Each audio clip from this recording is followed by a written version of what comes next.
Welcome to the AVAIL podcast, where we dig deep and talk about the art of leadership. My name is Virgil Sierra, your AVAIL podcast host and lead pastor of Vertical Church, aka Iglesia Vertical in South Florida. In this episode, we're sitting down once again with Tullian Tchividjian. He is an author. He is the lead pastor of The Sanctuary in Jupiter, Florida. And today we're going to be discussing his new book, Fragments of Freedom. So lean in, leaders, and let's get started. Pastor Tullian, it's great to have you on another episode of the AVAIL podcast. How are you feeling, brother? I'm feeling good, man. Thanks for having me back on, Virgil. Yeah, I love to have a guest who's been with us already because we kind of know your voice. We've connected to you. But in this case, it is connected to a new project, something that has been birthed out of your heart. We're going to get to that in a moment. But for any AVAIL audience who's newer in the last couple of weeks and months, maybe kind of leaning in and hearing about you the first time, remind us, where are you at? What are you up to in these days? So my wife and I live in Jupiter, Florida.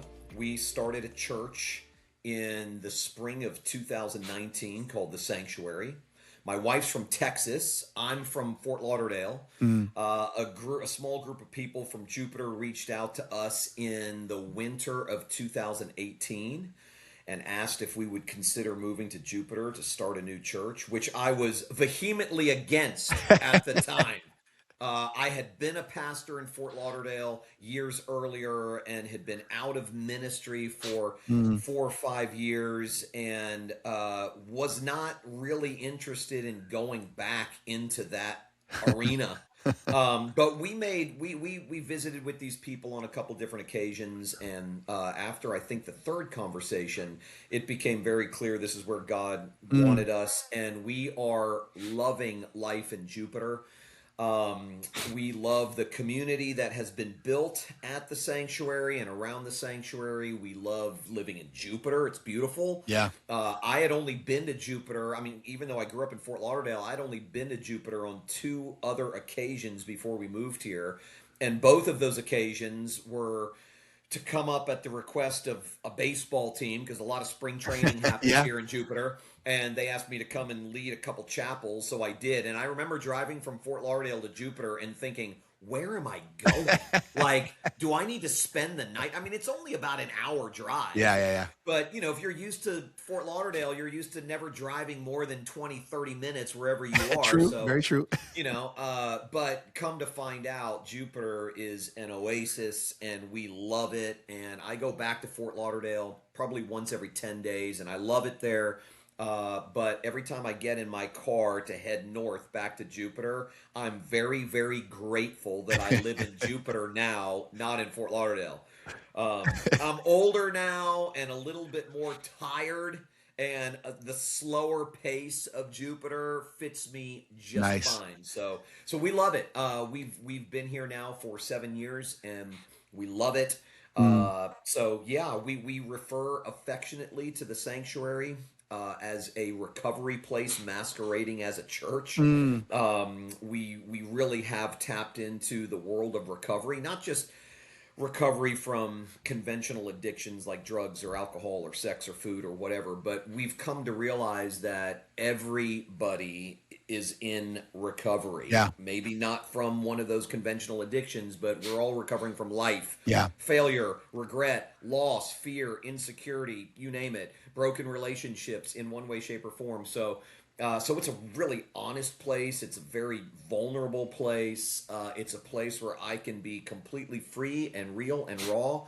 We love it, man. We are very, very grateful for the life that God has given us here in Jupiter. Yeah, that sounds great. I know I want to kind of get to kind of what's been birthed out of you in this season. And by the way, it's a new book. I imagine, it's kind of like something new has come to life. It's probably been in you for a while. It's probably been brewing, Tell us a little bit about this book, Fragments of Freedom, Bits and Pieces of a Life Unchained. What was the heart behind it? Why did you write it? Who is it for? Yeah, those are all great questions. The book came together actually pretty quickly. I was approached by Martine Van Tilborg, who is a friend and is the owner and operator of Unorthodox Resources. and they have been publishing books. And he approached me and asked me about the possibility of writing a book with him, or not with him, but for Unorthodox. Yeah. And the more we talked, the more excited I got, because I always have books brewing in me. Yeah. I know that. I mean, I am a speaker and a preacher, but as I get older, I'm coming to realize that I am probably first and foremost a writer. Wow. I think speaking comes more naturally to me. It Yeah. doesn't take a whole lot of effort to get up and talk in front of people. I've been doing it for a very long time. Fragments of Freedom is my 9th book, and writing has always been laborious for me because I'm very particular about words Right. and painting pictures with words. I don't get people to write my books. I'm way Yeah. too. I exercise way too much creative control Sure. Sure. to be able to delegate that out. But I did have this idea of a book that was more than a book, and something that was digestible, something that was very diary-like in feel. And so the more Martine and I talked about it, and the more excited he got about this vision that I had for this particular book, the more excited I got about the fact that he understood the vision I had for this book. Yeah. And he had published a book with Unorthodox, maybe 6 months earlier or 8 months earlier, maybe even a year earlier.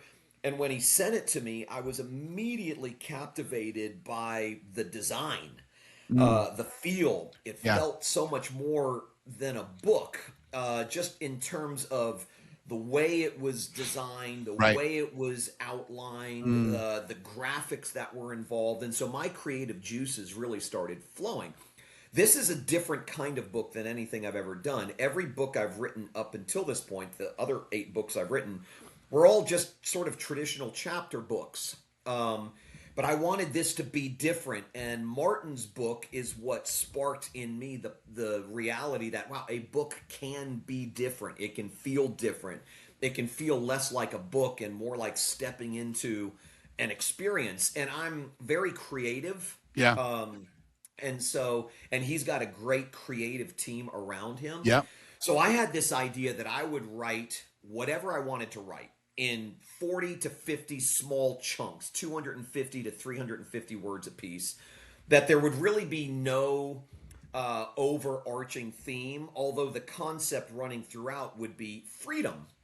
And in 2024, after having not written a book for, 9 years, my whole life came crashing down in 2015, and I went into recovery myself and was out of the spotlight. And so in 2024, I published a book called Carnage and Grace, which was really a deep dive reflection into the last 9 years of my life. So that book's been written. I wanted this book to be, in one way, shape, or form, kind of a natural follow-up to that, which would be less talking about my story, because I had already done that in Carnage and Grace, and more giving people a sense and a feel of what my life looks like and feels like now. So these entries, I call them, they're not really chapters, they're more like journal entries, or diary-like entries, are me talking about whatever I want to talk about. Oftentimes, because I'm a music junkie, it's about music. Sometimes the entry is about movies.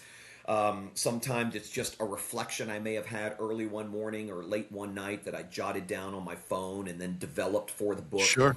And all of those sort of diary-like entries are laid on top of amazingly artistic graphics, pictures, graphics, something visual that will give the reader more than just sort of an ability or an opportunity to think, but the reader an opportunity or the ability to feel whatever it is they're reading.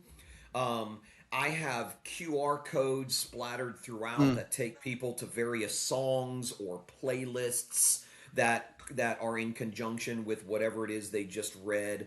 Um, it's almost, and Martine and I were talking about this the other day, but it's almost a hard book to describe and define because you almost need to have it in your hands and go, okay, now I know what he's talking about. Right. You know, it's not, the way that the font is different on every page. Mm, It's very, very artistic. It gave me an opportunity to do more than just put words on a page. mm. Gave me the opportunity to sort of say what kind of picture or what kind of memory or what kind of song or what kind of graphic does what I'm writing conjure up for me? And then how can we design something on that page that would reflect that and help the reader not just hear what I'm saying, but feel what I'm feeling? Hmm. So I am like super excited about it. You talk to authors or musicians or movie makers, and they will say that what they are most excited about is the thing they've just Yeah. done. Yeah. Yeah. And I think that's pretty universally true. In this case, I think it's absolutely true for me, not only because I love the content, it's raw, it's real, it's unsanitized, it's me. It's me on paper. But the way that me and the design team were able to sort of envision Hmm. how to make the reader experience rather than just read, feel rather than just think. Yeah. So there's a lot of accompanying artwork in both visual form and sonic form that are all part of the book. It is the most artistic thing I've ever done. And as I get older and a little bit more reflective, I find that I'm a little bit more artistic in the way that I like to express myself, which is often the case when someone's been at the bottom of things and they're forced to do some reflection and they're forced to do a Hmm. deep dive under the surface. And as a result, their self awareness grows. And it's almost like I got in touch with parts of myself that were always there Mm. but weren't really tapped into as much as perhaps they should have been. And so this book gave me an opportunity to really explore that. So I kind of refer to Fragments of Freedom like it's a concept album for any older listeners out there, even Hmm. relatively newer listeners who are familiar with records or albums. There are bands that create concept albums where it's not just singles thrown together on a particular album, but the whole album throughout the singles that are on it Hmm. tell a story or give you an overarching sense of what the a musician is trying to say. And I refer to Fragments of Freedom as kind of a concept album in that sense. There are 62 uh, journal like entries, diary like entries, and while they are all extremely unique, and you can pick the book up, and it's not a start at the Right. beginning and finish at the end kind of book. You can start anywhere you want. You're not going to be lost. You can start at the end. You can start in the middle. You can start at the beginning. You don't have to go in order. It's not connected in that way. But the overarching concept of the whole book is that of freedom, and it really gave me an opportunity to sort of just freely talk about things I like or talk about things I struggle with or talk about the way life feels, the good, the bad, and the ugly, and just you can't have real freedom without grace. Hmm. So even though it's a concept album, so to speak, about freedom, the message of grace runs throughout the Mm. entire book. And so it's not preachy. I don't invite the reader to do anything. I'm not trying to convince the reader of anything. I just want them to begin to notice the freedom that's all around them and how that freedom kind of leaks into our lives from some unexpected places, like songs and like movies and like late night conversations and struggles and feeling desperate and all of that stuff. So, as you can tell, Virgil, Yeah. I am really excited about this thing. and I'm very proud of it. And I Mm. can't thank Martijn Tilborg enough Yeah. for giving me the creative license and the creative control to really put this vision together. And his team, like I said, are absolutely Yeah. amazing. His design team, his editorial team, the people that he surrounded me with, Yeah. it's not just that they were skilled at what they did, they really understood and got the vision for Yeah. the book right at the beginning. So they were awesome. Yeah, kudos to Martijn and the team. I'm a witness and kind of in the first row watching all the beautiful things they put together. It sounds, listening to you, Tullian, it sounds like this is not the traditional book. It sounds like it's a multi-sensory experience. Yes, that is a great way to put it. Yeah, Great way to put it. a Yeah. multi-sensory experience that kind of envelopes you in the process of the journey, which I'm hoping is getting people to leaning in a little bit. I want to kind of tap into something you just mentioned. Can you talk a little bit about just your journey of discovering the radical grace of God? I've heard you talk about that, and then how that began to, I don't know if reshape is the right word, the way you think, the way you teach, the way you live, kind of at least rethink how you express yourself and all of that. Can you share that journey of the grace and then that mind shift? Yeah, so I kind of underwent probably in 2007, around that time, I started to undergo a massive theological metamorphosis. I had at that time really been captured by some of Tim Keller's sermons. Tim Keller was a pastor of a large church in Mm-hmm. New York City who became a friend of mine, very, very erudite and articulate, really understood the nature of the gospel, Mm-hmm. and was famous for saying things like, the gospel is not the ABCs of Christianity, it's the A to Z of Christianity. Mm-hmm. That once God saves us, he doesn't move us beyond the gospel, he moves us more deeply into the gospel, and that teasing out those gospel implications throughout your life is really what the Christian life is all about.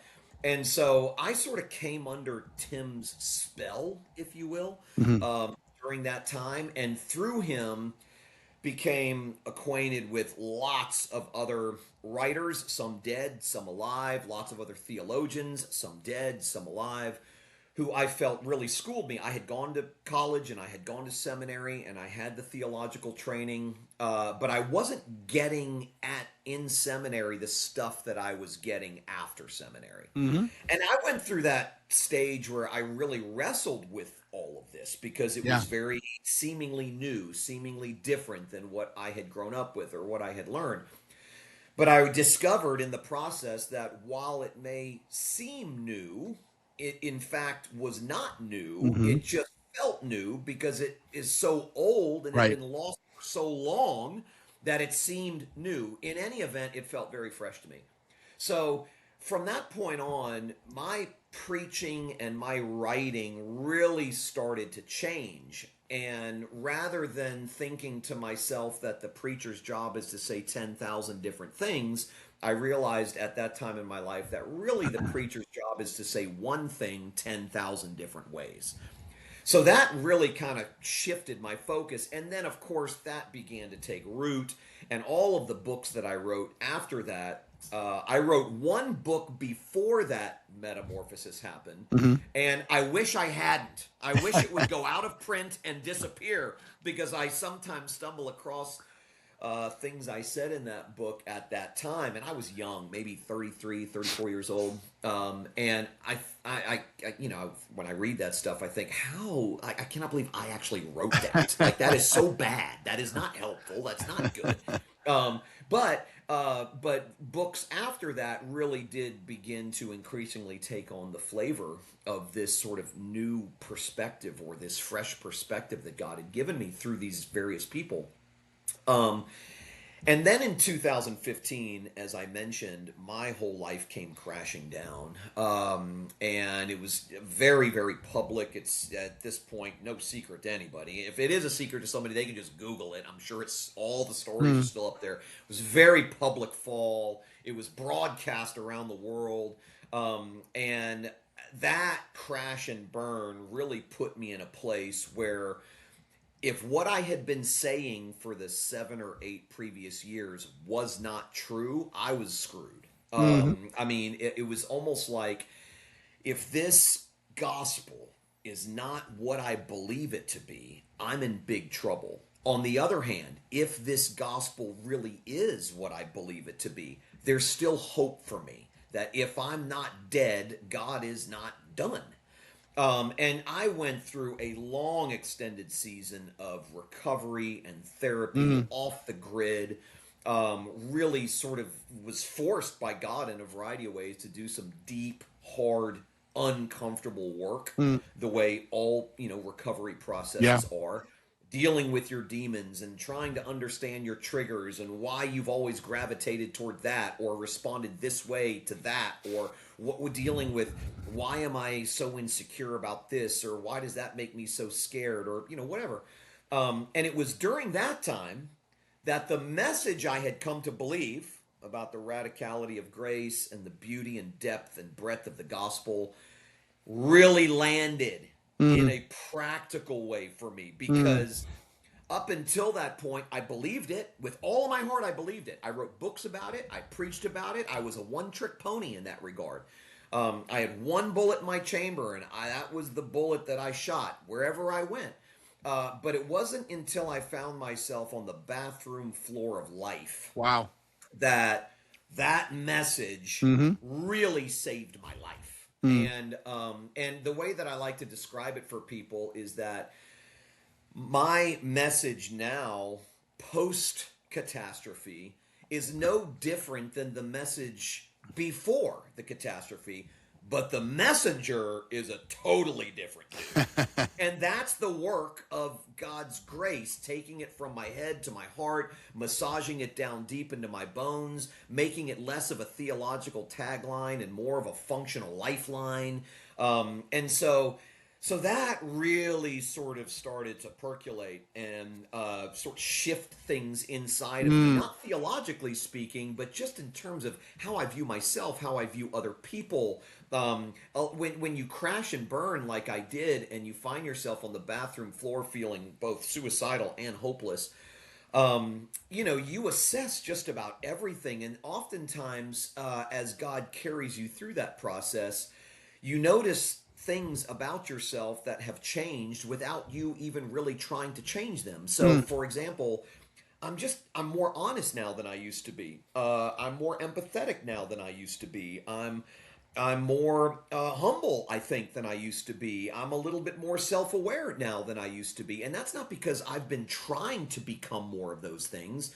That's just the inevitable work that happens in the deep places of the human soul when you have lost everything and you undergo a massive identity crisis as a result. So really, at the end of the day, my freedom and the increased measure of freedom that I feel today is the result of God proving when I was at my worst that his love is unconditional.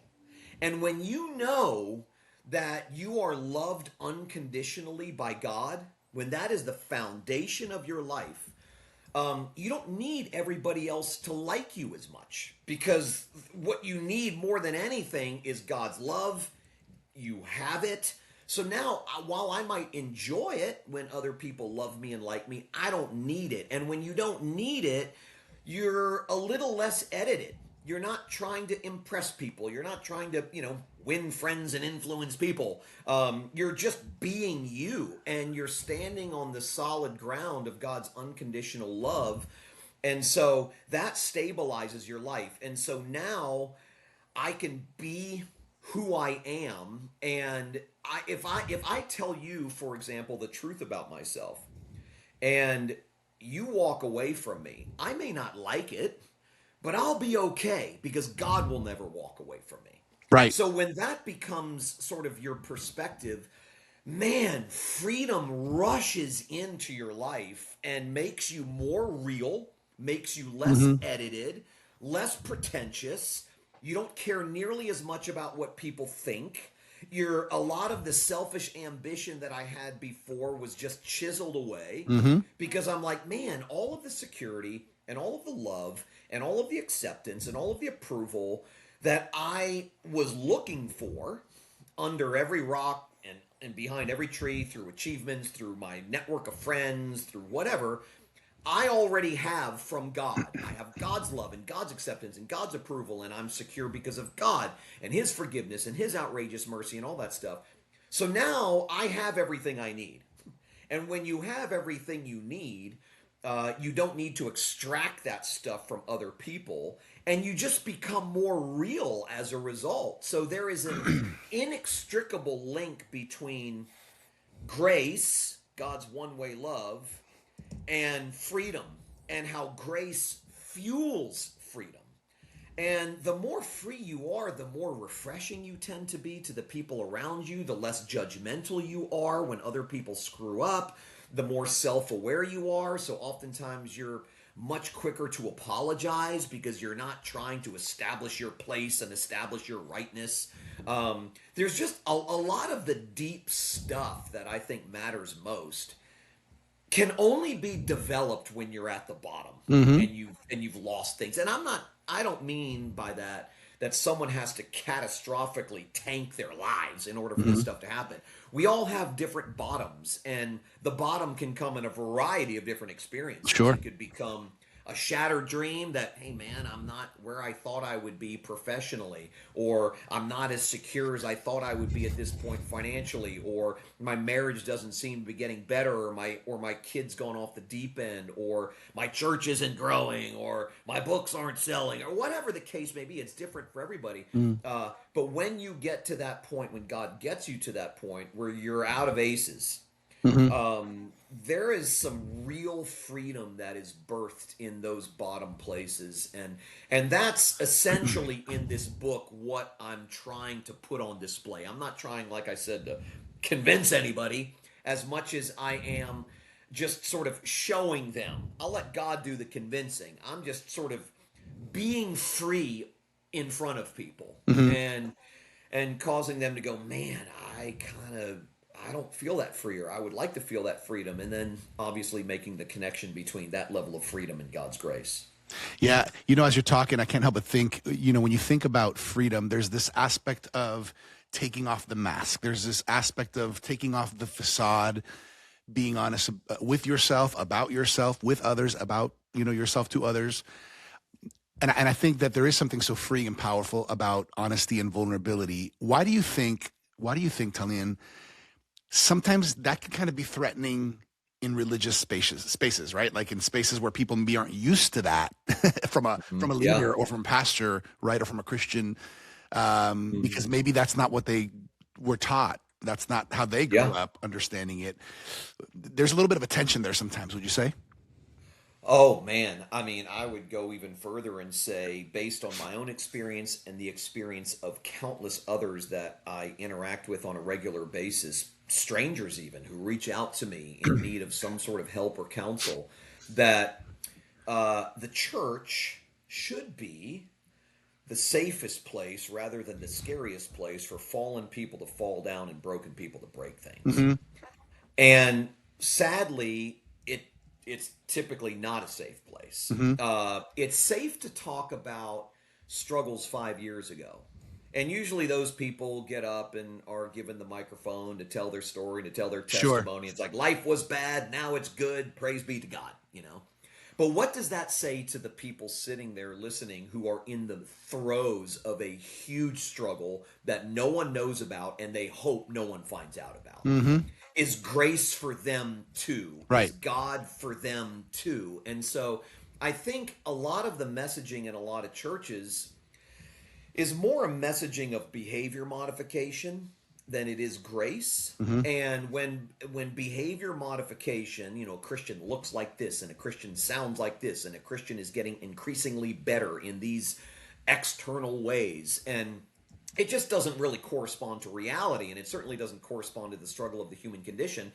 And so a lot of pretending begins to happen. If I'm going to fit in this space, then I have to kind of pretend that I'm actually doing better than I am. I don't have the freedom to be unedited here. I don't have the freedom to tell the truth about myself here, because if I did tell the truth about myself, people would look at me like I was an alien, like I didn't fit. I would feel ostracized in one way, shape, or form. So I think a lot of it stems from the messaging, and as you know, a particular message creates a particular culture, and that particular culture attracts a particular person. And so if the messaging is all do more, try harder, get better, climb higher, be cleaner for God, that is going to create a culture that demands that stuff. And the only people who will be attracted to that kind of culture are people who are either deluded enough to think they are pulling it off, or people who are sophisticated enough to pretend that they're pulling it off. But the person who is not pulling it off, who knows they're not pulling it off, and doesn't want to pretend that they're pulling it off, those people usually feel like an outcast in behavior modification circles. And so I think, at least, and obviously I can't speak to about every church. I mean, I don't have that kind of exhaustive information. But based on the information I do have from the various people that have reached out to me over the last 10 years or so, and my own experience, I find that church culture is one of the hardest places for people to be brutally honest about themselves. And in fact, it's one of the scariest places for people to be brutally honest about themselves, because we've been told for however long, and there are some historical reasons for this, but we've been told for however long that if you are a Christian and the old is gone and the new has come, the new looks like this. And it's very sanitized, and it's very clean, and it's very good. But if we're honest, dude, none of us are that sanitized, we're not that clean, and we're not that good. And you don't even have to go outside of the Bible to discover that.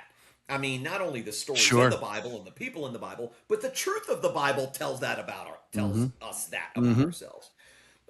And so I think it becomes a scary and oftentimes dangerous place for someone to be really, really honest.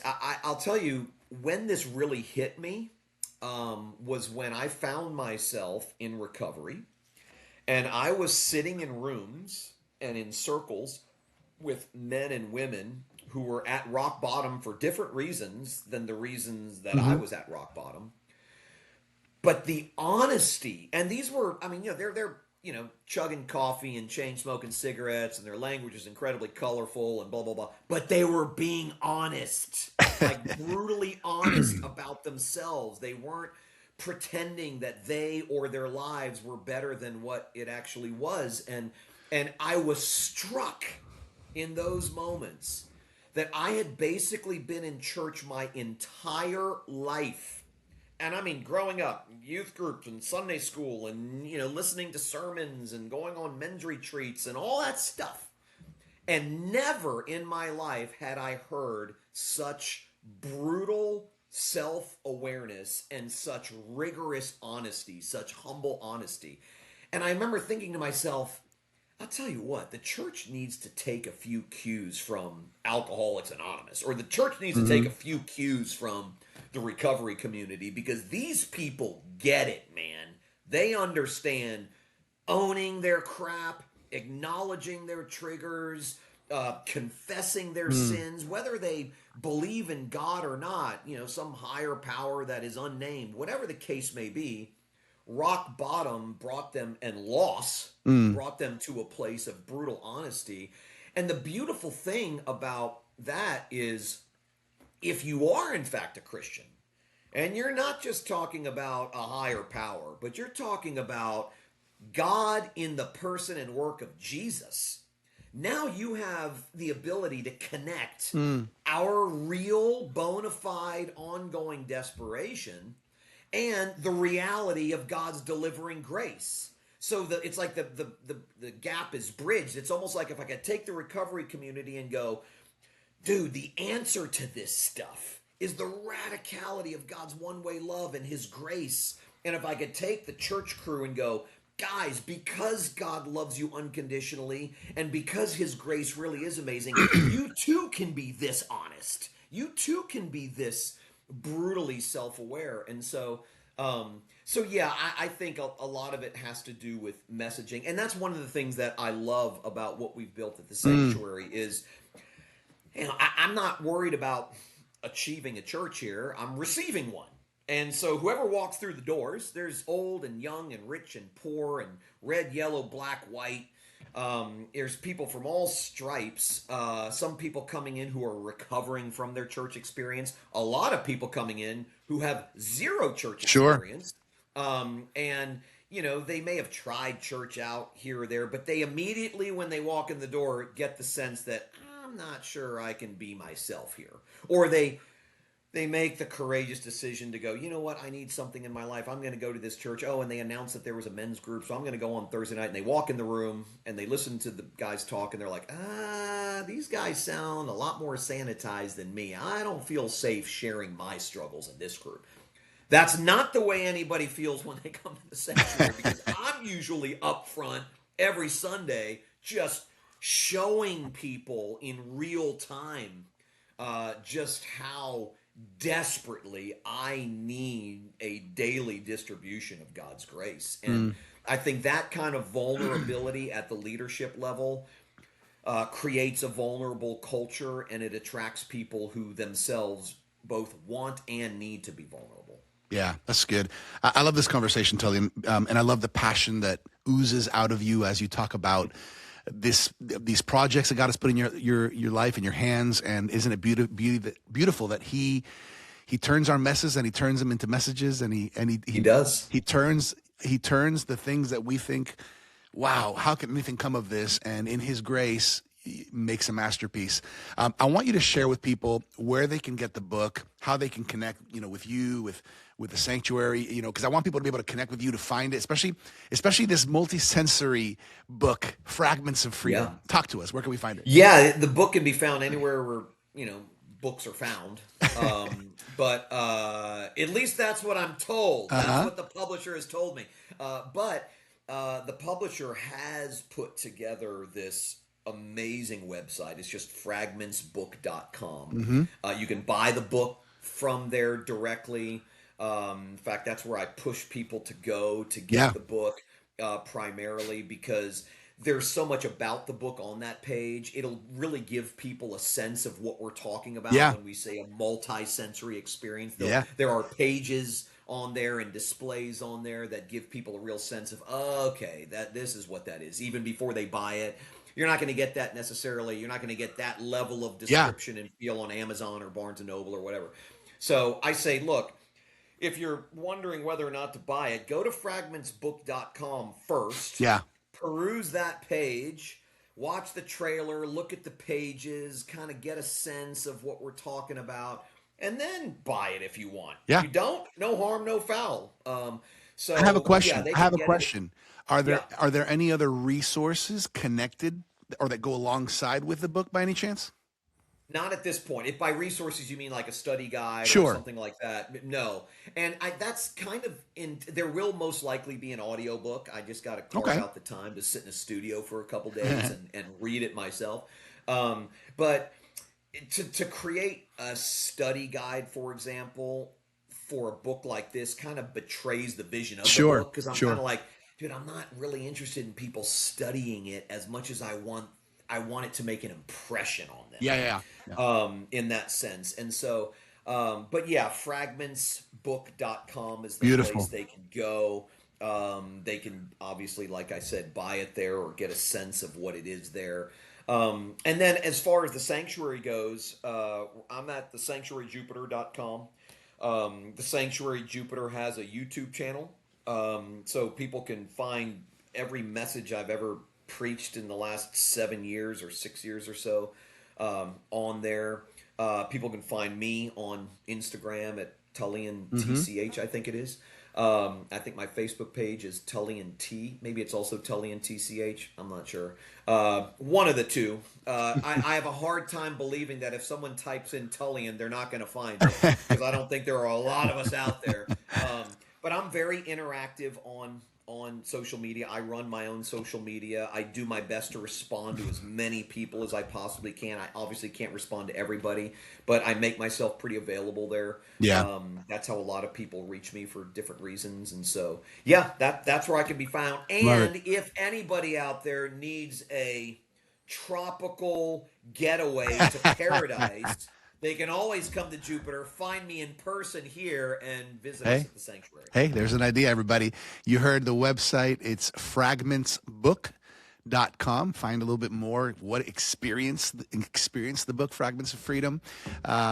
Pastor Tullian, I love this opportunity to just hear from your heart and kind of hear you ooze just this new baby that's being born in this project. I think it's special, and it feels like it's very authentic. It feels like it's very freeing, and so I'm excited for people to get a hold of it. I want to mention real quick to everybody who's watching or listening, the AVAIL Journal, everybody. If you're not subscribed yet, try your free trial subscription. We love to get resources that are going to help you in your leadership journey.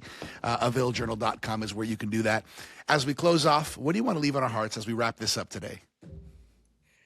First thing I want to say is thank you for having me. I always love my conversations with you. Yeah.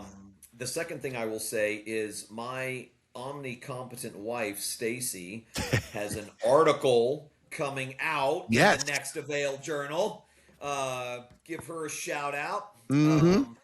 Yeah, I just, I find as I get older that what people are really hungering for under the surface of things is freedom. Yeah. Real felt freedom. Yeah. Freedom from fears, freedom from insecurities, freedom from past traumas, freedom from current behavioral patterns, freedom, real freedom. And I just want people to know it's available.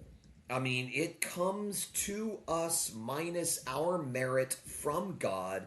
His grace really is amazing. As an old Presbyterian minister by the name of Jack Miller used to say, cheer up, you're a lot worse off than you think you are, but God's grace is infinitely greater than anything you could ever ask for or imagine. And I love that balance of being honest. I'm a jacked up dude.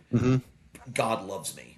And when you can own both this and feel both that, you begin to notice some of the rough edges being sort of sanded off and new vistas of freedom flooding in. Yeah, beautiful, beautiful.